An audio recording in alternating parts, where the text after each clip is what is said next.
রাসূল আকরাম মুহাম্মদ রাসূলুল্লাহ সাল্লাল্লাহু আলাইহি ওয়াসাল্লামের জামানায়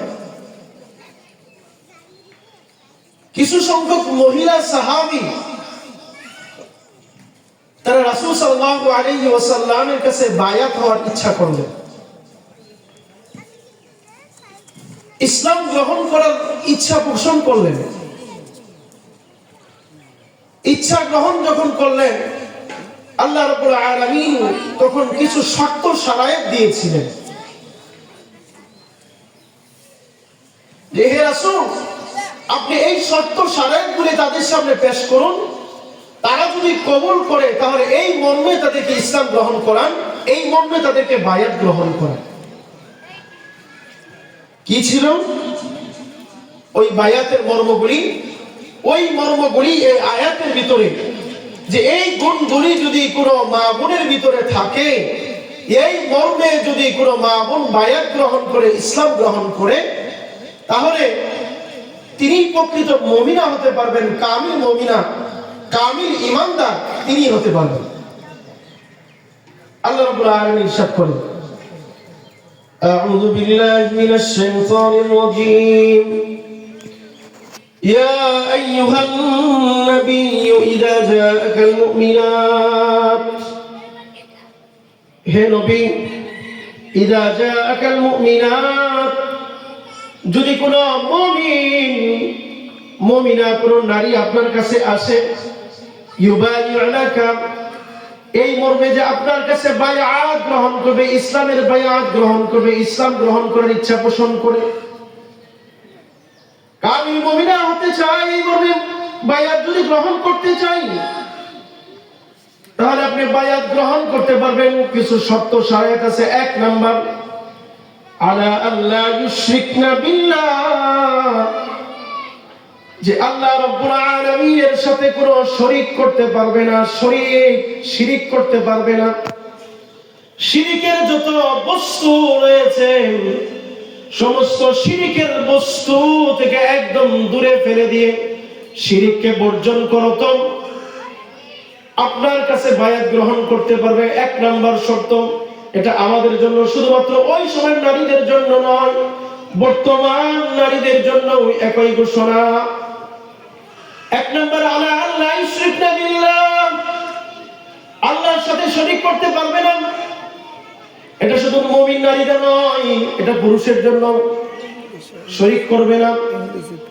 2 নাম্বার, ওয়ালা ইয়াসরিকনা, চুরি করবে না, চুরি থেকে বিরত থাকবে। এটা কেমন কবিরা গুনাহ। রাসূল আকরাম মুহাম্মদ রাসূলুল্লাহ সাল্লাল্লাহু আলাইহি ওয়াসাল্লামের জামানায় ফাতেমা নামে একজন মহিলা ছিলেন, বনু মাখজুমা গোত্রের। রাসূল সাল্লাল্লাহু আলাইহি ওয়াসাল্লামের এক কন্যার নাম ছিল ফাতেমা, আমরা সকলেই জানি। ওই ফাতেমা নন, এটা বনু মাখজুমিয়া গোত্রের আরেকজন ফাতেমা, তিনি চুরি করল। চুরি করার পরে কুরাইশরা মিলেন রাসূল আকরাম মুহাম্মদ রাসূলুল্লাহ সাল্লাল্লাহু আলাইহি ওয়াসাল্লামের কাছে হযরত উসামা বিন যায়েদ রাদিয়াল্লাহু তাআলা আনহুকে পাঠাইলেন যে, ও উসামা, তুমি রাসূলের কাছে যাও, একটু সুপারিশ করো। কেন? কারণ ইসলামী শরীয়তে চোরের বিধান হচ্ছে হাত কেটে দেওয়া, একটা হাত কাটবে, ইসলামী শরীয়তের বিধান। সৌদি আরবে এখনো আছে, যে সকল জায়গায় শরিয়া কায়েম আছে সেই সকল জায়গায় বিধান আছে। যদি এই দেশের ভিতরে, আমাদের এই সুন্দর সবুজ শ্যামল এই দেশের ভিতরেও যদি এই বিধানটা থাকতো, কোরআনের এই শাসন যদি থাকতো, বিধান যদি থাকতো, তাহলে চোরের আজকে চুরি এটাও শূন্যের কোঠায় নেমে আসতো না? চুরি করতে ভয় পাইতো যে যদি ধরা পড়ে তাহলে হাত কাটা। তো হয়তো চুরিটা করছে মহিলা। এখন উসামা বিন যায়েদ গিয়ে রাসূলকে বলতেছেন, ইয়া রাসূলুল্লাহ, সবার পক্ষ থেকে আমি আসছি, যদি একটু শাস্তিটাকে হালকা করা যায় কিনা। রাসূল আকরাম মুহাম্মদ রাসূলুল্লাহ সাল্লাল্লাহু আলাইহি ওয়াসাল্লাম উনি একদম রাগান্বিত অবস্থায়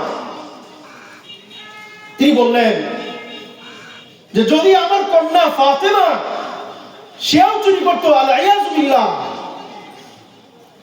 যদি সেও চুরি করত তাহলে ওই জায়গায় ওই বনু মাখজুমিয়া গোত্রের ফাতিমার জায়গায় যদি আমার কন্যা হতো তাহলে আমি রাসূল তার হাতকে কর্তন করে দিতাম। কত বড় ইনসাফ ওয়ালা আমাদের একজন রাসূল ছিলেন মুহাম্মদুর রাসূলুল্লাহ সাল্লাল্লাহু আলাইহি ওয়াসাল্লাম। এটা হচ্ছে 2 নাম্বার। 1 নাম্বার শিরক করবে না এই মর্মে, 2 নাম্বার কি করবে না? চুরি করবে না। ওয়ালা ইয়াজনিনা, 3 নাম্বার হচ্ছে কামিল মুমিনা হওয়ার জন্য 3 নাম্বার জিনা করবে না, ব্যভিচার করবে না, নিজের লজ্জাস্থানকে হেফাজত করবে। আল্লাহ রাব্বুল আলামিন পবিত্র কোরআনুল কারীমের সূরাতুন নূরে ইরশাদ করেন, ওয়া কুল লিল মুমিনাতি ইয়াগদুদনা মিন আবসারিহিম ওয়া ইয়াহফাযনা ফুরুজাহুন্না। হে নবী, আপনি মুমিন নারীদেরকে বলে দিন, মুমিনা নারীদের মধ্যে তারা যেন তাদের দৃষ্টিকে অবনত রাখে এবং স্বীয় লজ্জাস্থানকে হেফাজত করে। তো মুমিন নারীরা মুমিন হওয়ার জন্য 3য় গুণ হবে তারা জিনা করবে না, লজ্জাস্থানকে হেফাজত করবে, নিজের চক্ষুকে অবনত করে রাখবে, নিজ দিকে তাকাবে, ভিন্ন পর পুরুষের দিকে তাকাবে না। 4 নাম্বার ওয়ালা ইয়াকতুলনা আওলাদাহুন্না, নিজের সন্তানকে হত্যা করবে না। 2টি সন্তানের বেশি নয়, 1টি হলে ভালো হয়। এই মর্মে স্লোগান দিয়ে যে সন্তান বেশি নিবে না, বেশি হলে খাবে কি? আল্লাহ রাব্বুল আলামিন যদি অন্য জায়গায় ইরশাদ করেন, ওয়ালা তাকতুলু আওলাদাকুম মিন খাশিয়াতি ইল্লাহ, দারিদ্রতার ভয়ে তোমরা তোমাদের সন্তানদেরকে হত্যা করিও না। একটা সন্তান হইছে, এখন আর 2য় সন্তান নিতে চাই না, বা 2 সন্তান হলে তো হইছে, আর সন্তান নিবে না। এই যে সন্তান নিল না, স্থায়ী পদ্ধতি অবলম্বন করলো, যেই মা বোন এই স্থায়ী পদ্ধতি অবলম্বন করবে সেও এই আয়াতের অন্তর্ভুক্ত হয়ে যাবে। সন্তানকে হত্যা করবে না, মা তো সন্তানকে হত্যা করার মতো ক্ষমতা রাখে না। তো এখানে আল্লাহ তাআলা বললেন যে সন্তানকে হত্যা করবে না, মানে কি? ওই যে স্লোগানটা এখন মিলে যায় যে 1টি সন্তানের 2টি সন্তানের বেশি নয়, 1টি হলে ভালো হয়। তো যাদের, আর অথচ রাসূল বলছেন তাসাওয়াজুল ওয়াদুদাল ওয়ালুদ ফাইন্নী মুকাফিরুন বিকুমুল উমাম, ও আমার উম্মতেরা তোমরা ওই সকল নারীদেরকে বিবাহ করো, ওই গোত্রের নারীদেরকে যেই গোত্রের নারীরা অধিক বেশি সন্তান জন্ম দেয়। কেন? যে কিয়ামতের দিন যখন সন্তান বেশি হবে তখন আমি এই কারণে আমার মুকাফিরুন বিকুমুল উমাম, যে উম্মতের সংখ্যা বেশি হবে এই মনে আমি গর্ববোধ করব। সুবহানাল্লাহ। তা রাসূল বলছেন সন্তান বেশি নেওয়া, আর আমরা স্লোগান দেই কি 2টি সন্তানের বেশি নয়, 1টি হলেই ভালো হয়। তাহলে উল্টা হয়ে গেল না? তাহলে 4 নম্বর বিধান কি? ওয়ালা তাকতুলনা আওলাদাহুন্না, যে তোমরা তোমাদের সন্তানদেরকে কি করবে না? হত্যা করবে না। 5 নম্বর ওয়ালা ইয়াতিনা বিবুহতানি ইয়াফতারিনাহু বাইনা আইদিহিন্না ওয়া আরজুলিহিন্না, 2 পায়ের মাঝখানে অর্থাৎ লজ্জাস্থানের ব্যাপারে অন্য কাউকে অপবাদ দিবে না, অপবাদ দিবে না। মা বোনদের অনেকের ভিতরে এই স্বভাব, আরেকজনের গীবত গায়, আরেকজনের গীবতের কথা বলে যে অমুক তো এটা করছে, অমুক তো এটা করছে, আসলে করে নাই। এই যে তার ব্যাপারে বললো, এটা অপবাদ হলো। এই অপবাদ দেওয়া, ওয়ালা ইয়াতিনা বিবুহতানি ইয়াফতারিনাহু বাইনা আইদিহিন্না, 5 নাম্বার, যে কাউকে অপবাদ দেয় না। 2 মহিলা একসাথে একত্রিত হয়েছে, 3 জন হয়েছে, এখন বলে বুবু শুনছনি, শুনছ ওই কি করছে, অমুকের মেয়েটা বের হয়ে গেছে, অমুকের মেয়েটা কি করছে, আরেকজনের সাথে সম্পর্ক, অমুকের মেয়েটা আরেক জায়গায় রাত কাটাইছে। আসলে হয় না এরকম। হয়ে থাকলে গীবত, আর যদি না হয় তাহলে হবে অপবাদ। 3 মহিলা একসাথে হইলে এত দুনিয়ার যত আরেকজনের ব্যাপারে কিভাবে দোষ, রাসূল বলেন এই 5 নাম্বার হচ্ছে ওয়ালা ইয়াতিনা বিবুহতান, অপবাদ থেকে বিরত থাকা। আর 6 নাম্বার ولا يأتين ببهتان يفترينه بين أيديهن وأرجلهن ولا يعصينك في معروف فبايعهن ولا يعصينك في معروف আর আপনি যে সকল ভালো কাজের কথা বলেন এইগুলির ব্যাপারে অবাধ্যতা করবে না। এটা হলো 6 নাম্বার গুণ। এই 6টা গুণ যদি যে নারীর ভিতরে আসবে ওই নারীর ব্যাপারে ফাবাইউহুন্না তাদেরকে নিয়ে আপনি বায়াত নেন, মানে ইসলামের বায়াত তাদের থেকে গ্রহণ করুন। আর কি ওয়াস্তাগফির লাহুল্লাহ, ওই মহিলাদের জন্য আপনি আল্লাহর কাছে ক্ষমা প্রার্থনা করুন।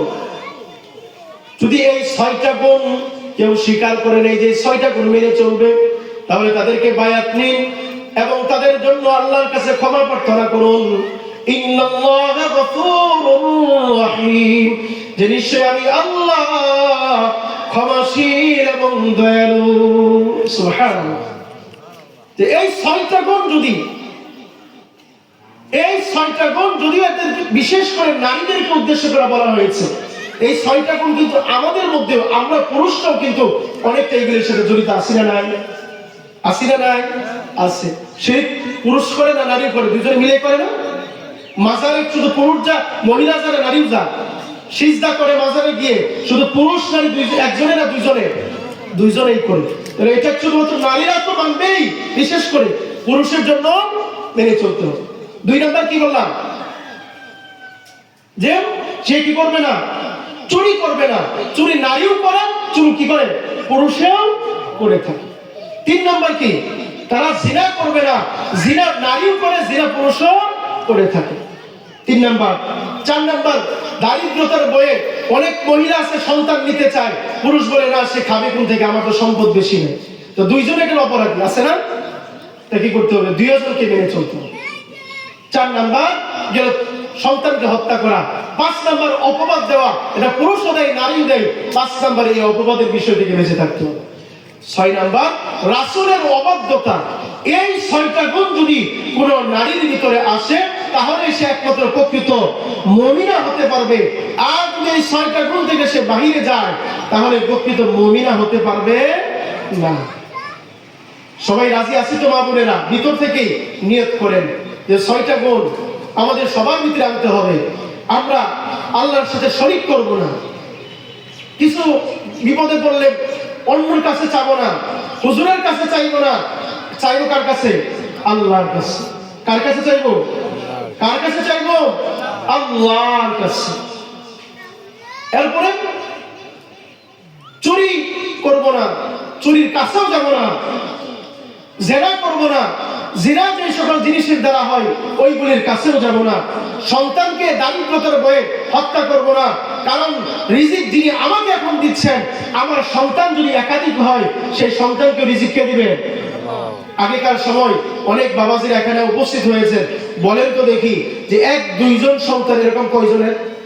ম্যাক্সিমাম কি 5 জন, 7 জন, 10 জন, 11 জন পর্যন্ত আছে না?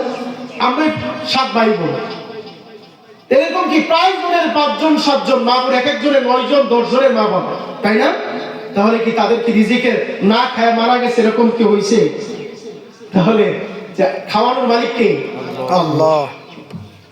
এরপরে কাউকে অপবাদ দিব না, কাউকে অপবাদ দিব না। আর আরেকটা হচ্ছে রাসূলের অবাধ্যতা করব না, মানে সুন্নাত অনুযায়ী নিজের জীবনটাকে পরিচালনা করব। সুন্নাত অনুযায়ী কি করব? পরিচালনা করব তো ইনশাআল্লাহ। সুন্নাত অনুযায়ী পরিচালনা করতে হবে। নিজের জীবনটাকে পরিপূর্ণ সুন্নতের দ্বারা সাজাইতে হবে। রাসূল বলেন, লা ইউমিনু আহাদুকুম হাত্তা আকুনা আহাব্বা ইলাইহি মিন ওয়ালিদিহি ওয়া ওয়ালাদিহি ওয়ান নাসি আজমাইন। তোমাদের মধ্যে কেউ পরিপূর্ণ মুমিন মুমিনা হতে পারবে না।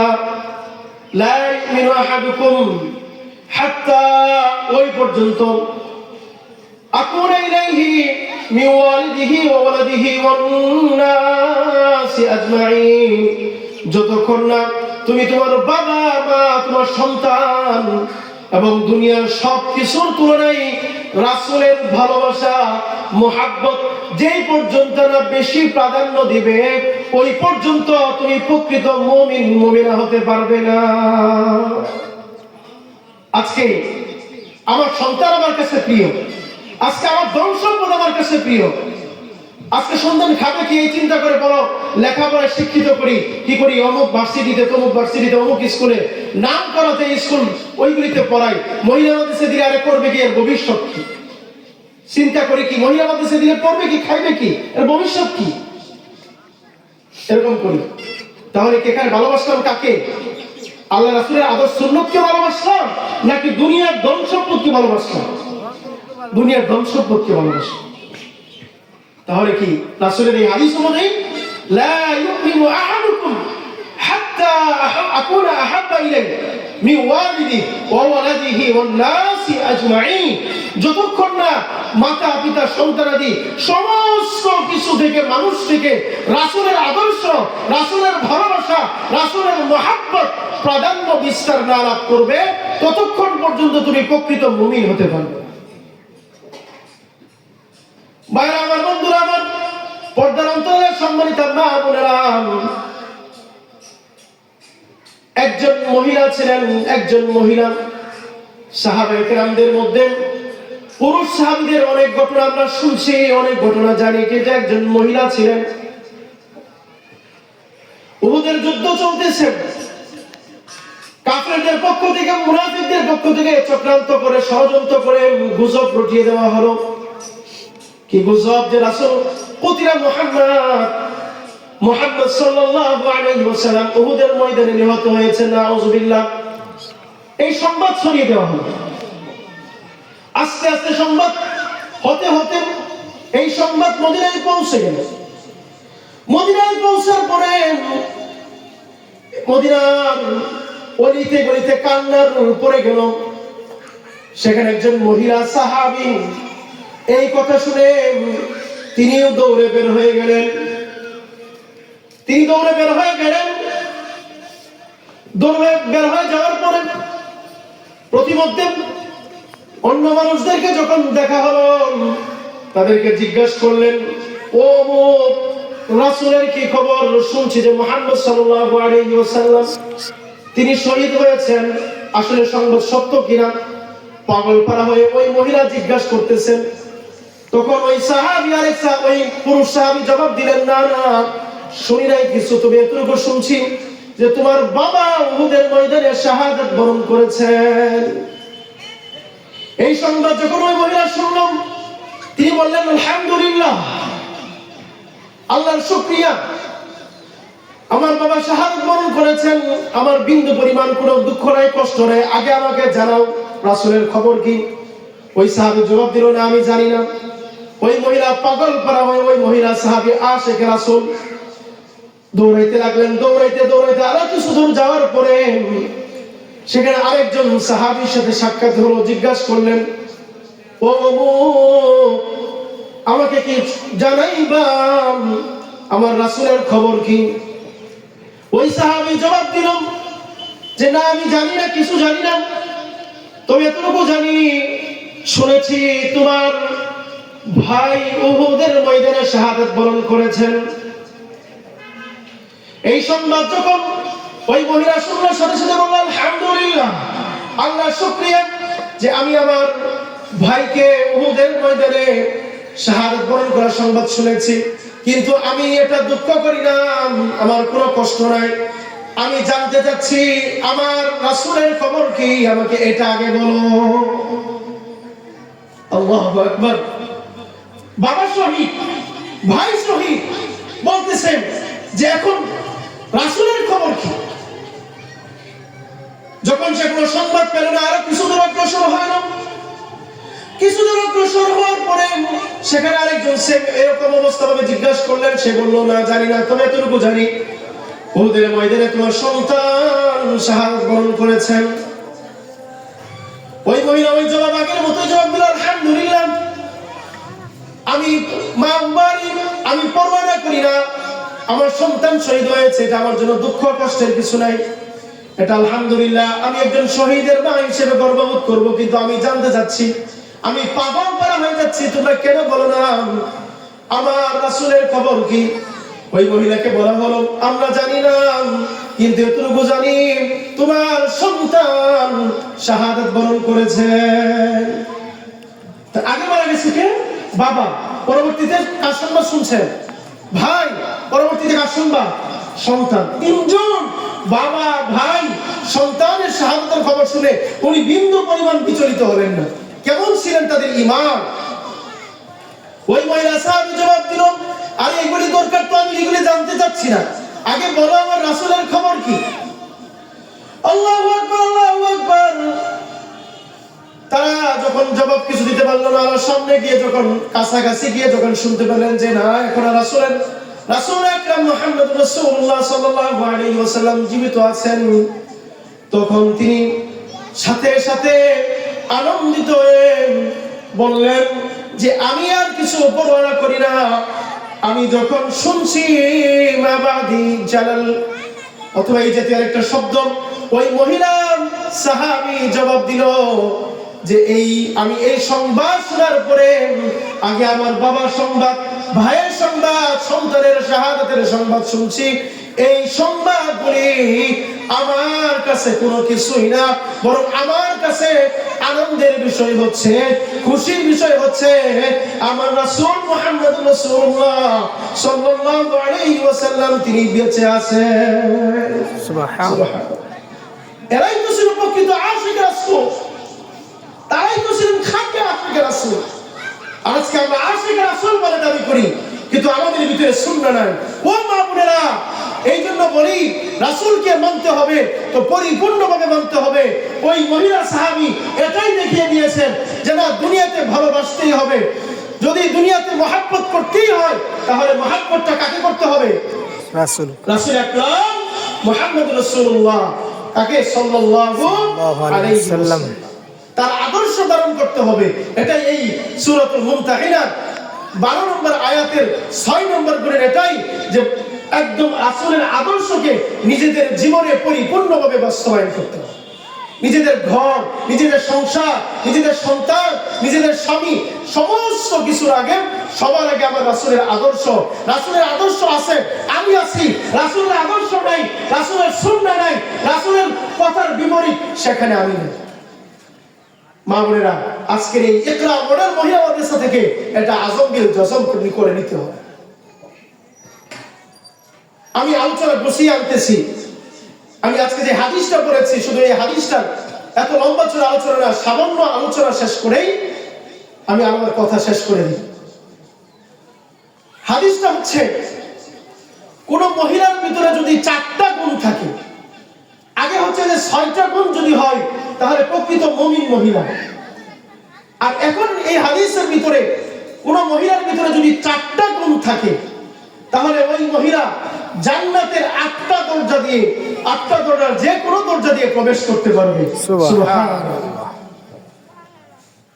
রাসূল আকরাম মুহাম্মদ রাসূলুল্লাহ সাল্লাল্লাহু আলাইহি ওয়াসাল্লাম ইরশাদ করেন, 1 নাম্বার গুণ হচ্ছে আল মারআতু ইযা সাল্লাত খামসাহা, কোন মা বোন যদি 5 ওয়াক্ত নামাজ সঠিকভাবে আদায় করে, যতদিন পবিত্র অবস্থায় থাকবে, কোনো ওজর থাকবে না।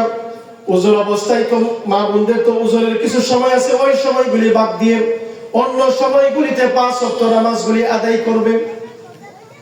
নামাজগুলি ছেড়ে দিবে না, সামান্য ওজুতে, কাজের ওজুতে ছেড়ে দিবে না, নামাজের হেফাজত করবে, 5 ওয়াক্ত নামাজ আদায় করবে। 1 নাম্বার গুণ। 2 নাম্বার, ওয়াসামাত শাহরাহা, রমজানের রোজাগুলি পালন করবে। রমজান মাস সামনে আসতেছে, আজকে শাবানের 18 তারিখ, আর 11 দিন, 10 দিন বা 11 দিন সময় বাকি আছে। এই সময়গুলির সামনে আসতেছে রমজানের রোজাগুলি, ওজর ছাড়া, প্রতি মাসের যে ওজর আছে ওই ওজর ছাড়া রোজাগুলি ভাঙবে না, রোজাগুলি পালন করবে। সাধারণত মা বোনেরা রোজা রাখে মাশাআল্লাহ, কিন্তু নামাজ ঠিক মতো আদায় করে না। 1 নাম্বার গুণ, না 5 ওয়াক্ত নামাজ আদায় করবে, 2 নম্বর ওয়াসামাত শাহরাহা, রমজানের রোজাগুলি পালন করবে। 3 নম্বর ওয়া আহসানাত ফারজাহা, নিজের লজ্জাস্থানকে হেফাজত করবে, লজ্জাস্থানের হেফাজত করবে। ভিন্ন পুরুষের সামনে সে লজ্জাস্থানকে প্রকাশ করবে না। কোন নারী কোন পুরুষের সাথে মোবাইলে কথা বলবে না, ভিন্ন পুরুষের সাথে, কোন ভিন্ন পুরুষের সাথে রাত্রি কাটাবে না, স্বামী ব্যতীত ভিন্ন কোন পুরুষের সাথে ঘোরাফেরা করবে না। যতভাবে লজ্জাস্থানের হেফাজত হয় ততভাবে লজ্জাস্থানকে হেফাজত করবে। আর 4 নম্বর গুণ হচ্ছে আল্লাহ তাআলার বিধানগুলি পালন করার পরে, নিজেকে পরিপূর্ণভাবে হেফাজত করার পরে, স্বামীর শরীয়তের বাহিরে নয় এমন সমস্ত বিষয়ের পরিপূর্ণভাবে আনুগত্য করবে, স্বামীর আনুগত্য করবে। এই বিষয়টির ক্ষেত্রে অনেক মা বোনদেরকে দেখা যায়, স্বামী বলে একটা, মা বোনরা চলে অন্যদিকে, স্ত্রী চলে অন্যদিকে। বাহিরে বের হইলে একদম বিউটি পার্লার ফেল, এমন ভাবে পোশাক পরিধান করে, এমন ভাবে নানান প্রসাধনী ব্যবহার করে, কিন্তু ঘরে যখন থাকে, স্বামীর সামনে যখন থাকে, তখন ফকিরের চেয়েও আরো ওই রকম সাজগুজ করে। বাহিরে যখন বের হয় দামি দামি নানান পারফিউম ব্যবহার করে বের হয়, যেটা মা বোনদের জন্য সম্পূর্ণ হারাম। আর ঘরে যখন থাকে তখন পারফিউমের কোনো নাম বাড়াই থাকে না। যত সাজসজ্জা এটা বাহিরের পর পুরুষের জন্য, স্বামীর জন্য না। স্বামী যদি বলে যে আজকে বাজারে যাইতে পারবা না, আমি বাজারটা করে আনবো, স্ত্রী বলবে না তুমি বুঝো কি, তুমি তো চিনতে পারবা না, কোন কাপড় আনতে পারবা না। স্বামী বলে একটা, স্ত্রী চলে আরেক পথে।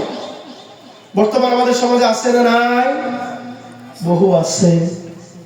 স্বামীর কথা মানতে চায় না, স্বামী বলে এক কথা, স্ত্রী করে চলে আরেক কথা। স্বামী চলে যদি ডালে ডালে, স্ত্রী চলে পাতাই পাতা। এরকম মা বোন আছে না? মা বোনদেরকে দুর্নাম করার উদ্দেশ্য না, আজকে এখান থেকে আসছে কিছু রুহানি খোরাক নেওয়ার জন্য। এই জন্য শুধু বলা, এই হাদিসের কথাগুলি বলতেছি আপনাদেরকে। মাশাআল্লাহ নামাজ পড়ে, রোজা রাখে, কিন্তু ওই রকম ভাবে স্বামীর খেদমত করে না, স্বামীর কথা অনুযায়ী চলে না। স্বামীকে বলছে আজকে বাজার থেকে এই জিনিসটা আনবা, কোন কারণবশত স্বামী বেচারা এই জিনিসটা আনতে ভুলে গেছে। এখন স্ত্রী বলে তোমার পরে আমি আজকে 20 বছর ঘর সংসার করতেছি, তোমার থেকে আমি আজকে ভালো কিছু এই পর্যন্ত আশাই করতে পারলাম না। বলে না এরকম? জি হ্যাঁ বলে। মা বোনরা কষ্ট পাবেন না, রাগ করবেন না।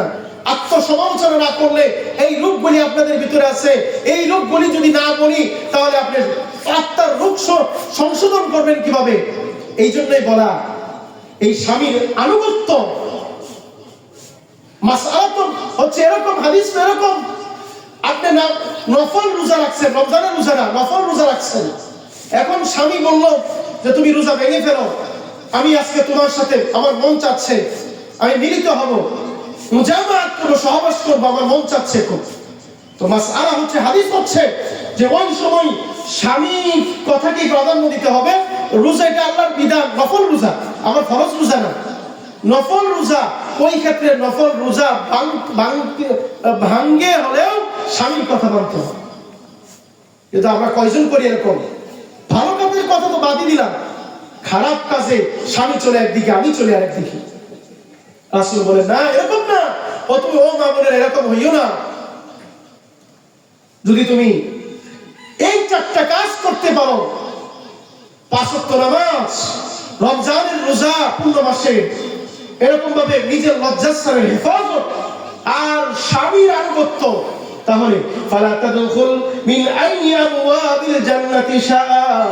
তাহলে এই 4টা কাজ করে যে ব্যক্তি দুনিয়া থেকে যাবে, আল্লাহ রাব্বুল আলামিন বলবেন, আল্লাহর পক্ষ থেকে ফেরেশতারা ঘোষণা করবে, ও মা, ও বোন, তুমি যেই দরজা দিয়ে ইচ্ছা মন চায় জান্নাতে প্রবেশ করো। সুবহানাল্লাহ, কত বড় ফজিলত, মা বোনদের কত ফজিলত। এই জন্য রাসূল আকরাম মুহাম্মদ রাসূলুল্লাহ সাল্লাল্লাহু আলাইহি ওয়াসাল্লামের অন্যতম প্রিয় সাহাবী হযরত তালহা রাদিয়াল্লাহু তাআলা আনহু, উনার বিবি সাহেবা বাড়িতে ছিলেন। তালহা রাদিয়াল্লাহু তাআলা আনহু বাজারে গিয়েছিলেন বা ব্যবসার কাজে দূরে গিয়েছিলেন। তো তালহা রাদিয়াল্লাহু তাআলা আনহুর একজন সন্তান ছোট অবস্থায় এই দুনিয়া থেকে বিদায় নিলেন। বিদায় নেওয়ার পরে হযরত তালহা রাদিয়াল্লাহু তাআলা আনহু রাত্রিকালীন সময় যখন বাড়িতে আসলেন, এই দিক দিয়ে মাঝখানে ওই মা তার সন্তানকে সুন্দর করে গোসল করাইয়া, রাত্রিবেলা যেহেতু মারা গেছেন, স্বামী ছিলেন না, এই জন্য সুন্দর করে গোসল করাইয়া, দাফন করাইয়া বিছনার এক পাশে তাকে সুন্দর করে শোয়া রাখলেন।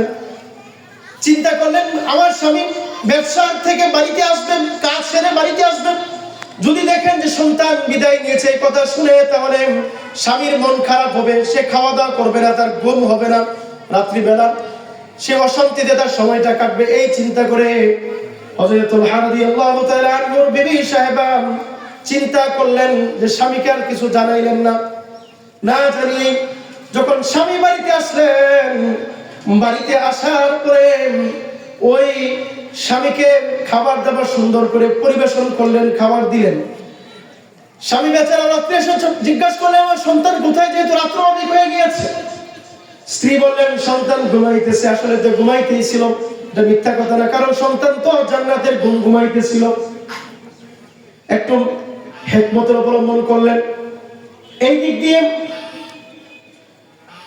ওই দিন স্বামী খাবার দাবার গ্রহণ করলেন। স্বামী খাবার দাবার গ্রহণ করার পরে ওই রাত্রিতে স্বামী স্ত্রীর ভিতরে তাদের সাথে মেলামেশা হলো।